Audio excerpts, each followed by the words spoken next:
It has been a while since the last mainline entry in the Silent Hill series, but after more than a decade, the wait is finally over with the release of Silent Hill F. This new entry takes a different direction by shifting the setting to Japan, yet it still retains the series' signature atmosphere with foggy and empty streets, washed-out colors, and grotesque twisted enemies and monsters. On the technical side, just like Silent Hill 2 Remake, Silent Hill F runs on Unreal Engine 5 and makes use of its advanced features such as Lumen, nanite, and virtual shadow maps. Since this is mostly a linear game, these techniques aren't pushed to their absolute limits, and the game average performance is really impressive, making this one of the best performing UE5 games so far that fully utilizes these advanced features. But of course, not everything is perfect. Some questionable decisions regarding shader compilation hinder what should have been excellent performance. At first launch, I was pleasantly surprised by how stable the game felt, with consistent frame times and only occasional small spikes, nothing game-breaking. However, after extended play, I began noticing heavy CPU spikes followed by stuttering and brief drops in performance. Over time, the stuttering and frame dips become more noticeable. The culprit is that the game compiles shaders asynchronously during gameplay, which is one of the worst possible choices for an engine already known to struggle with CPU performance and frame time stability. The CPU should be focused on running the game and maintaining smooth frame pacing, not handling shader compilation in the middle of gameplay. And if you are running the game on a slower CPU, this issue becomes significantly more pronounced. I've also noticed some strange visual glitches, which are mostly noticeable in narrow areas as you can see here.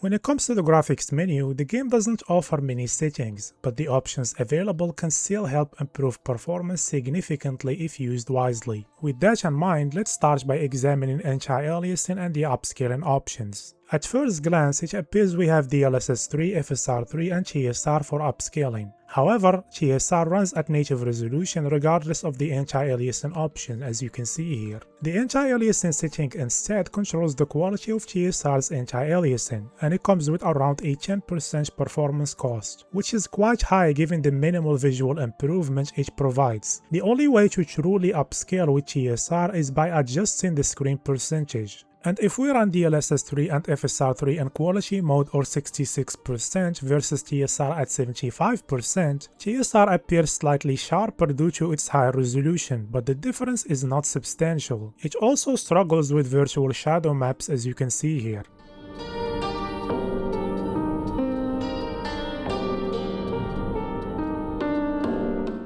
It's also worth noting that the game currently uses DLSS 3.7.10, which is outdated. If you have the option to use DLSS, I highly recommend forcing DLSS4 preset K. While this comes with a modest 5 to 7% performance cost, it significantly improves image quality and can match or even surpass native TSR in certain areas, such as shadow stability.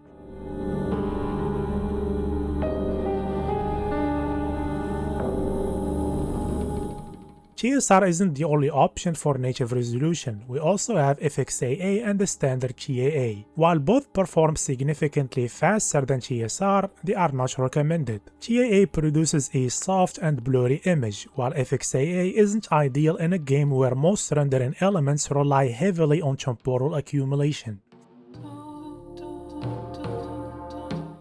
Lumen in Silent Hill F comes with two settings. The first is Indirect Lighting, which controls the quality and accuracy of Lumen's diffuse lighting. Epic allows Lumen to trace against a detailed mesh distance fields, which improves the overall coverage, and this is more noticeable on foliage and vegetation as you can see here. As is often the case, this setting is demanding not only on frame rates but also on VRAM usage. Switching from off to Lumen High results on about a 9% performance cost, while moving up to Lumen Epic increases that cost to around 19%. Therefore, I recommend using High.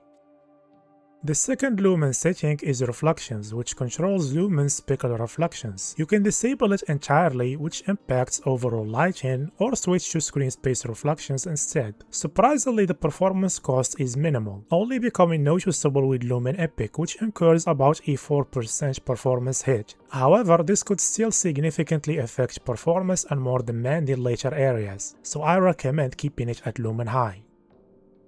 The shadow quality setting in Silent Hill F significantly impacts visuals in multiple ways. Primarily, it controls the quality of virtual shadow maps. At low, shadows are completely disabled, while higher options progressively enhance shadow detail. And as we've seen many times before, this setting also affects the quality of volumetrics, as you can see here. Lastly, it determines the draw distance for certain artificial light sources.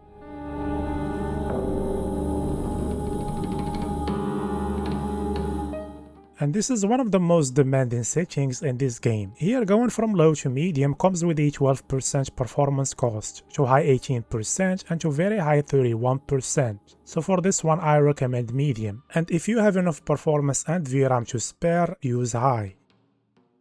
Moving on to texture quality. Aside from low, this setting doesn't seem to have a major impact on texture detail, as it primarily affects texture streaming at higher options. It also determines the quality of anisotropic filtering, with a noticeable improvement when going from low to medium and only minor gains beyond that. Regarding VRAM usage, at 1440p with DLSS quality, anything above medium causes significant stuttering and performance issues on the 8GB 3060 Ti. So if you have an 8GB GPU, there is no reason to go above medium. The visual benefits are minimal and it isn't worth risking performance stability.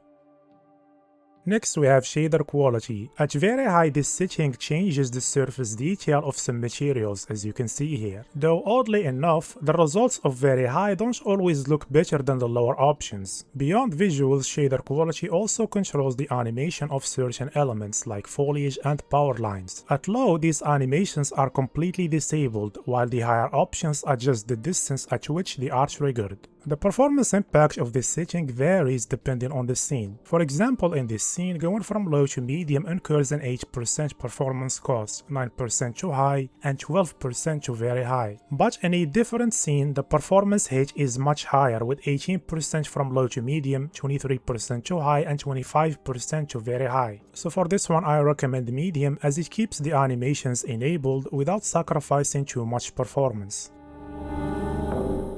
Let's move on to visual effects quality, which impacts several aspects of the visuals, so let's go through them one by one. One of the most noticeable changes is subsurface scattering, and this one is more noticeable in cutscenes. At low, this effect is completely disabled, exposing the normal maps on character's skin. Medium and high enable it, while very high slightly improves its quality. The setting also changes certain lighting effects, which are only visible when using very high, as you can see here. Another area it effects is distant fog and some scenes like this one, where low completely turn off the fog while the higher options bring it back. Finally, it controls particle effects. Here in this chasing scene, we can see that the leaves are only visible when using very high. Performance-wise, despite all these visual changes, this setting doesn't have a major impact. The only exception I noticed was in this scene from the main menu, where switching from low to the higher options causes roughly a 10% drop. Even so, I recommend leaving this setting at least at medium.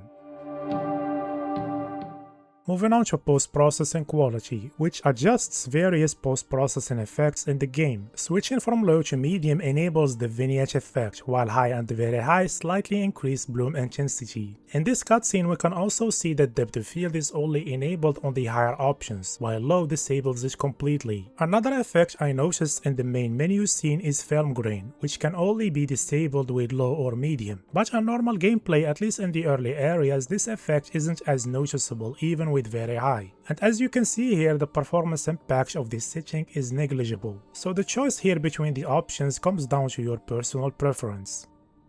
Finally, we have view distance quality. Since the game is using nanite, this setting only affects the draw distance and level of detail of a small number of objects. This is most noticeable on low, which can result in visible pop-in, as you can see here. Performance-wise, view distance has a negligible impact, so I recommend leaving it at least at medium.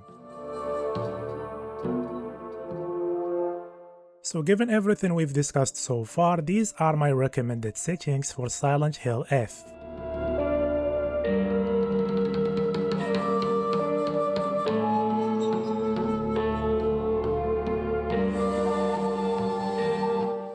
Now let's compare the performance of the optimized settings against the quality preset at 1440p using DLSS4 quality with preset K and medium textures on both sides. Let's start with this area at the beginning of the game, which I found to be one of the most demanding, at least early on. And here we can see an average performance improvement of around 51% when using the optimized settings. In another area, the performance on the 3060 Ti isn't bad even when using the quality preset, as you can see here. And Silent Hill F could easily have been one of the most performing UE5 games that fully utilizes Lumen, nanite and VSMs. But issues with shader compilation really hurt performance, and I hope the developers find a fix for this as soon as possible. In the meantime, if the frame drops caused by these high CPU spikes bother you, try capping the frame rate to mitigate their impact and make them slightly less noticeable.